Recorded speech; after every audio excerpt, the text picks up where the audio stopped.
It was the end of the 1970s.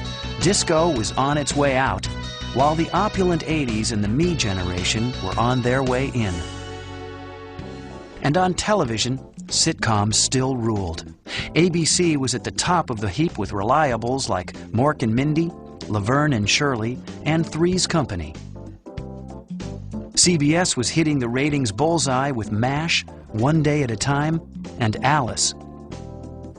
Only NBC was down on its luck, relying on its one successful sitcom, Norman Lear's Diff'rent Strokes. A pioneer of consciousness-raising realistic television, Lear was the mastermind behind the smash hits All in the Family, Sanford and Son, Maude, and Good Times. At NBC, the only message that mattered was ratings. NBC was one of three networks. There were only three back then. And CBS and ABC had monster comedy schedules. And over at NBC, there was Diff'rent Strokes and Hello, Larry. And that was it. So NBC was not in the comedy game. For NBC President Fred Silverman, this was no laughing matter. Fred Silverman, who was running NBC, knew that that was the key to success. You must have a comedy presence on your schedule. Norman Lear's production company was asked to work its magic.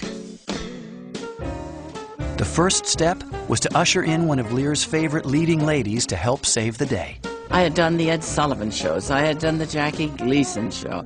I had done the Colgate Comedy Hour, which Norman Lear produced and wrote. Norman Lear was very big stuff, so I found myself doing everything from Good Times to All in the Family. I played a Tupperware lady. Recognizing a good thing when he saw it, Lear had offered Ray a showcase in Diff'rent Strokes. I got a call to come in to find out about a series with two little boys, and they needed a house mother. I had a contract with CBS, and I didn't think they'd let me out. So I called Norman Lear, and I said, I don't know what I'm going to do. And he said, CBS owes me a few favors. I bet you I can get you out of that. I bet you a nickel. Lear's faith in Charlotte Ray paid off. As the jovial housekeeper, Mrs. Garrett, she helped make Diff'rent Strokes a huge hit. She was an instant smash. And at the time, Brandon Tartikoff and Fred Silverman, when they saw the success of Diff'rent Strokes and saw that Charlotte Ray was getting the attention of an audience, they said quickly spin her out because they needed another show. We were going along and the show was getting wonderful ratings. And then one day they went like this and I thought, oh God, am I being canned? And they said, now look, Fred Silverman wants to spin you off. The plan was to mock up a girls' version of Welcome Back, Kotter, a diverse group of teenagers with a wise and understanding mentor. Dubbed The Facts of Life, the show would be set at an all-girls boarding school where Mrs. Garrett served as house mother. It was a chance for her to sort of, quote, launch her own show, and initially the show was called Garrett's Girls. She made a deal to be able to get back to Diff'rent Strokes. If this new show weren't to work, she had an automatic contract that would stay right with Diff'rent Strokes. This house mother thing isn't permanently temporary, is it? Oh, no, I'll be back. I promise. The risks of tampering with a hit show weren't taken lightly, and neither was the pressure that was being placed on Charlotte Ray's shoulders. NBC was desperate. NBC had so few assets that everyone at NBC was hoping and praying that Facts of Life could be a show. A motley young crew would be enrolled at the Eastland School for Girls. The first actress to be cast, Felice Schachter, had auditioned for the role of Kimberly on Diff'rent Strokes, but that part went to Dana Plato. This time around, she was set to play the impressionable Nancy. I'm checking out, Mrs. Garrett. I have an early date with Roger. I can see you're really looking forward to it. I am. I'm absolutely going out of my mind with excitement. She was our first girl in. Felice was someone that we were very excited about. I had a lot of input into creating the character of Nancy. At that time in my life, I was very boy crazy. You know, if you like actually saw the schoolroom, I had like the Teen Beat and you know, Super Teen, whatever those magazines were, had the pictures of like Peter Barton, Mikhail Baryshnikov, like whoever was hot then, you know, I had them pictures up and I was talking about, I had a crush on this one, I was crazy about that one. And so I think they saw that like little boy craziness in me and then developed this little part of my character where I'm on the phone with my boyfriend, Roger. Felice Schachter is my soul sister. Felice and I became incredibly close very quickly. Very same sensibility. She just felt like family. I think Felice got a bum deal. When I did the initial pilot spin-off, my character was a main character in the show, and then when I came back to do the series, it had been severely diminished, and I was very disappointed. And I went to Al Burton's office and said, what happened? Where's my part? Where's my character? I thought, you know, that I was a big part of the show. Well, you know, we're working on it, and the writers need to develop a character, and there really wasn't much to my character other than being a sweet girl who was the star of the school play. The script had not yet quite been written fully. It was just conceived. And so we were just filling it in. And so the girls actually, as we brought them in, began to develop their relationship to the script after the fact sometimes. We did have some material. We had scenes written, but they weren't specifically about anybody yet. We started with Felice, then we were looking for different kinds of gals. 16-year-old Texas native Lisa Whelchel auditioned for the role of the affluent Blair Warner and landed the part. The former Mouseketeer couldn't believe her luck. Well, you don't see me getting all upset when people tell me how gorgeous I am. Lisa came up with her character. Nobody really sort of directed her to be that. It was on the page, too. She was playing a snobby girl. So her interpretation of it was how she was affected. I had been on enough auditions that they knew me, and so they were looking for a naive, fast-talking girl from Texas by the name of Blair Warner. And so they called me, and I came in to audition. But there was one word in the script, one line in the script, actually, that I read, and Julie Piekarski, who was also auditioning, was standing beside me, and I read it kind of condescendingly while looking at her posterior, and that changed the whole character. They loved that reading and that attitude so much that when I got the part and I showed up for the actual table reading, I had the part of Blair Warner, but she was no longer a naive, fast-talking girl from Texas. She was a very snobby, rich girl from New York. I think the reason that Lisa played Blair so well is that she was just so unlike that when she would see Blair, I mean, she just let it rip. It's so the antithesis of who Lisa was, is, ever will be. So beautiful on the outside and just such a spitfire on the inside. She is just one of the funniest people I've ever known in my life. She was not afraid of physical comedy, and she wasn't afraid of looking unattractive in the name of physical comedy, which to me makes you a brilliant comedic actor. Who is the smartest? Well, it couldn't be me. I've got too many other things going for me. You're right, Blair. It's not you either. Kim was very young. Kim was smaller. She wasn't really even quite a teenager yet. But I was so impressed with her comedy timing. You know, we needed not only just adorable, pretty, good actresses, we needed funny actresses. And by far, she was one of our great little comedians. Kim had more experience than any of the rest of us girls combined. I mean, she'd been working since she was a baby. And so you could tell she knew how to deliver a line, and she knew how to deliver it to get the biggest laugh. Can I help it if I'm years ahead of my time? They had me audition and come back, and they really liked what I did. But I was too small to play 12. And so the producer at the time, Al Burton, said, you know, we really want her, what can we do to make her taller? And they came up with the idea to put me on roller skates. And that is the story of why the first season I was on roller skates. You and me have the same IQ score. I knew we were soul sisters. Here were these two girls who grew up together, who had this insane friendship. No judgment about each other. A lot of love, a lot of respect. I mean, I really think it, at least for me, and I know from the fan letters that I got, it really taught girls how to be good girlfriends. Mindy Cohn obviously was not a professional child. That's what we called them, professional children. She was not a professional child. She was a student at a private school. The producers went to Westlake to, I guess, to help with the development and writing of the show. She caught Charlotte's eye. She was added on later. She wasn't originally part of the group, and Charlotte said, we've got to bring this girl in. I went into the tandem offices, and I went into Alan Horn's office. That's where I met Eve Branstein, and I actually met Kim Fields for the first time. And Alan said, would you like to do this? My mom said it would be okay if I wanted to do it, and I thought, why not? What a cool experience. So I let Alan know that I had never acted before, literally. And Kim, at 10 years old, said, you know, I got your back, don't worry about it.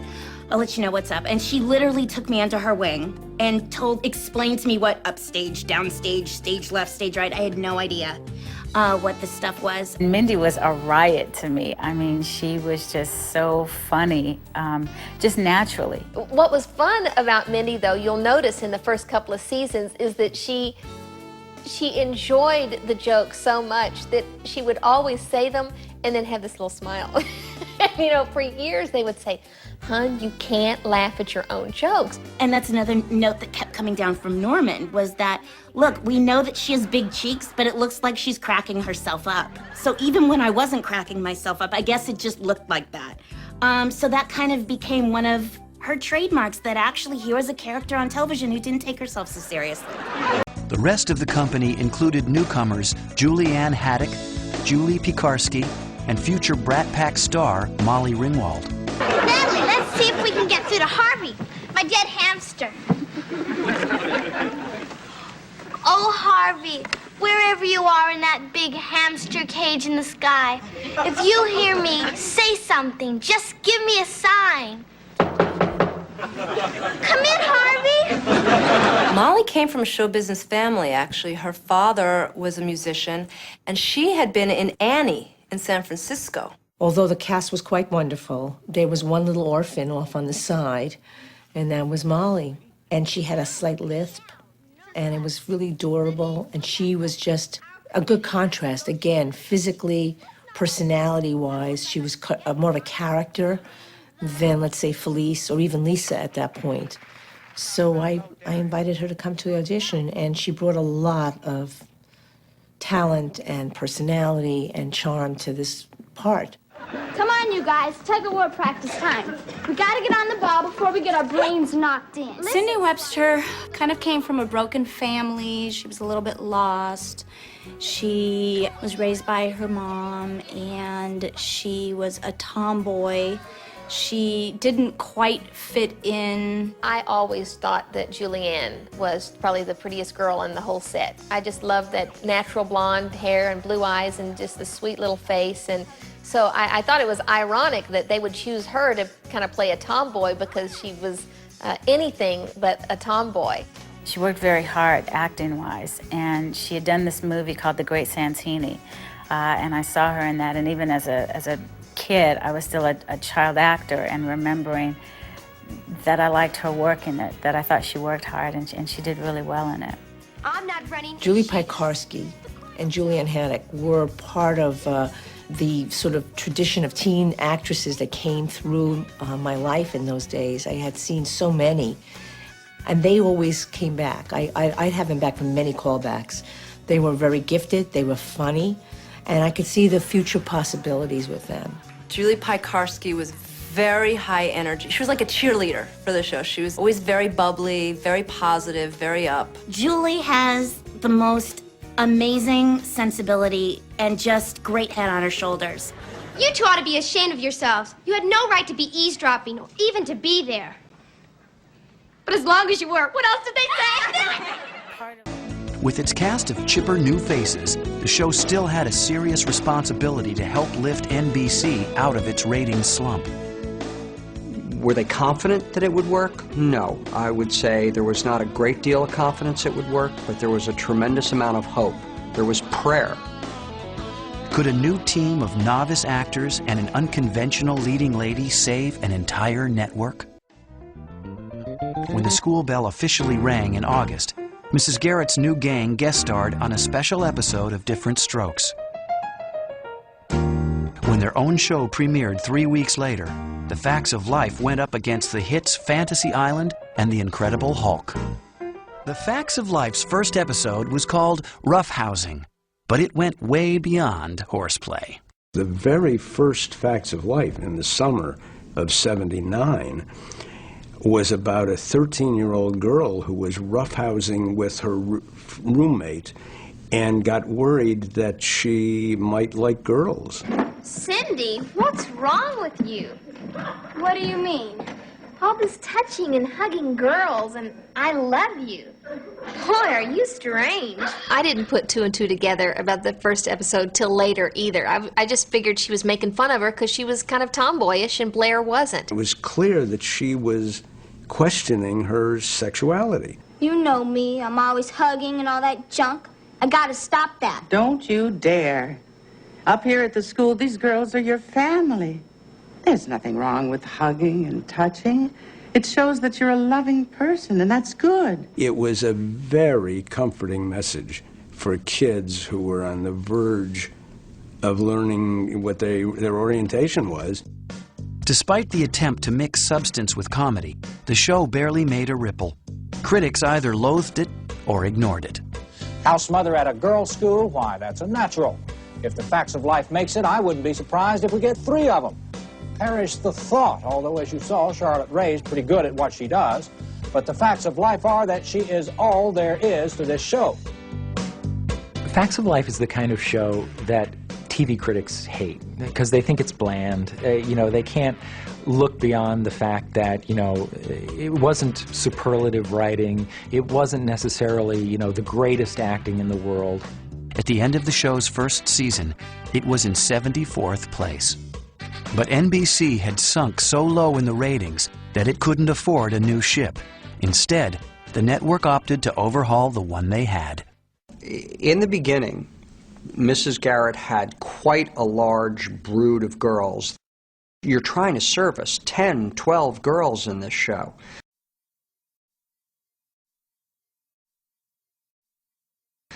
Pick 4. Forget everybody else. Get rid of them. Letting several of the young actresses go wasn't a decision that anyone was taking lightly.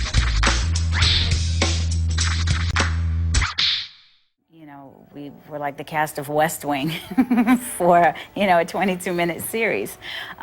So I'm sure that played into part of the decision-making process that God love him, Brandon Tartikoff and the other executives at the network level and the studio level when they were retooling the show to give it a chance because they believed in it. The fact that it was decided that the show would not have such a large cast was a surprise for all of us. Everybody was shocked. Nobody knew, that I know of, that they were going to make this major cut and major retooling. I had nothing to do with the weeding out of who was to stay and who was to go.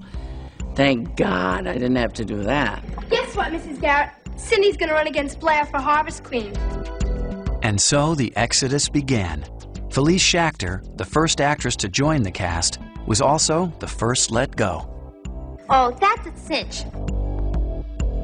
Julie Piekarski was voted off next. Molly Ringwald was also shown the door. Molly, goodbye. She didn't make the cut. Woman against woman? Well, since you put it that way. Anne Haddock was the last to face expulsion. Of course, I wanted to stay on, but I don't think I felt quite that kind of pressure. I was just having a great time. And because I was a kid, too, I also missed my school, my friends. And so when it didn't go beyond, the first season or two, it was kind of a mixed blessing in a way. It did feel like a rejection in a way because I had been part of the beginning and I had, in a way, been promised so many things. And I had certain expectations that had been, I was disappointed because the expectations weren't met. But thank God, because I went to college and had a full college experience without having the distractions of Hollywood. On one hand, you're like, I was picked to stay, and on the other hand, you're like, where'd everybody go? ultimately, it was a really, really smart call. And that was probably the most fundamental decision that led to the success of the show. Only Mrs. Garrett, Tootie, Natalie, and Blair would remain. The inner circle was formed, but it needed a bit more of an edge to help round it out. We decided to add somebody. Brandon Tartikoff said, look at a Hallmark commercial, and on that commercial was a 14 or 15-year-old girl who I got tears in my eyes watching her. You never said this to me before. Hey, what a card can say for you. Daddy, I'm gonna keep this forever. Hey, what a Hallmark card can do. That was Nancy McKeon. She'd kicked off these other girls. Molly Ringwald still says she was replaced by Nancy McKeon all those years ago.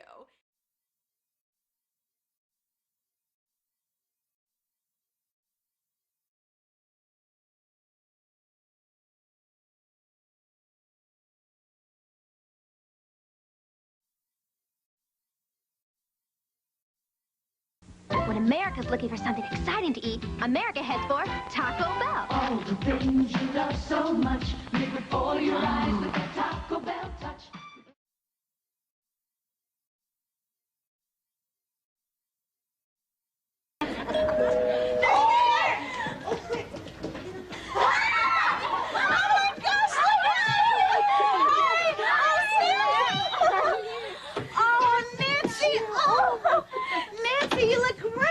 Oh, it's so good to see you guys. I can't believe it, Tootie. You've grown into a woman. Yeah, we all had our hearts set on a collie, but she'll have to. Anne, you look gorgeous. I love this suit. Oh, it's just a little number I picked up in Bergdorf's. You know, it's important to dress for power in the corporate world. Oh, I've always said that. And Cindy, I can't believe our tomboy has grown into a glamorous cover girl. Neither can I. The only cover I imagined you making was the cover of Boy's Life. We were so innocent and just so sweet and so curious about everything. And I remember us trying to talk to older females about love and sex and just, you know, everything that life had to offer. And we were just all kind of in that space together, and it was a wonderful place to be. All I can really remember about it is the incredible acts of kindness these amazing girls gave me. Being away from home and my friends and my family, I had like another family, another set of friends that was very comforting. In a professional setting like that, it's amazing that we really did all get along. There wasn't the infighting, there wasn't the jealousy, there wasn't the circling or the counting of the lines. We really did enjoy one another and just have a great time. The things that I am so proud about from being, you know, one of the Fax girls is I went to a coffee house once and I saw this guy wearing one of those retro t-shirts and it had the logo from the show. And it just kind of made me flutter inside like I'm a part of that.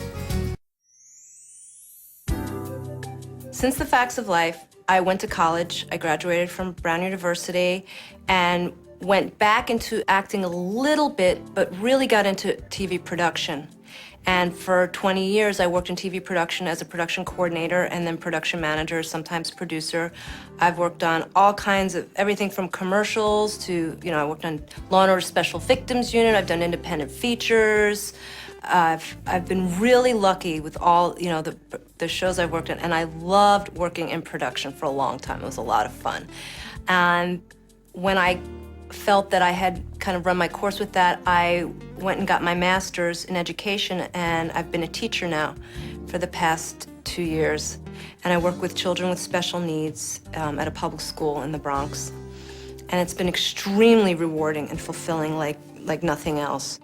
And my most recent production is I just had a baby boy who's just amazing, amazing. And so now I'm being a mommy, which is my favorite job ever.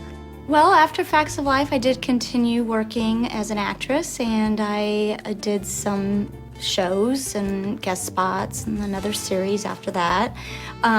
Sort of dropped out, went to college, have a degree in sociology. Of course, I don't use it, but And after college, just decided that maybe the entertainment industry wasn't for me anymore. It became kind of different than what I remember.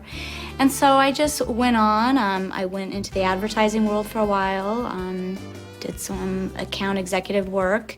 I'm now in fundraising. I work for a direct marketing firm, and I strategize fundraising for nonprofits such as Greenpeace and National Trust for Historic Preservation and others. I'm still acting, do a lot of voiceover. I kind of continued my education. I've fundraised for people. I've had good friends. I mean, I think I've just lived a very normal life. I mean, I tend not to. There's nothing really too interesting to say, and I'm kind of thrilled about that. I'm really normal. I'm proud of the foundation, the personal foundation that Facts of Life gave me, but also the professional foundation to go on to be the actress that I've been blessed to become, the working actress that I still am, the director and producer that I've become, working on documentaries, theater productions. We filmed the last episode of The Facts of Life in March of 1988. I got married in July of 88. I got pregnant in 89 and then had a child in 90, 91, and 92. So obviously Mrs. Garrett taught me The Facts of Life well.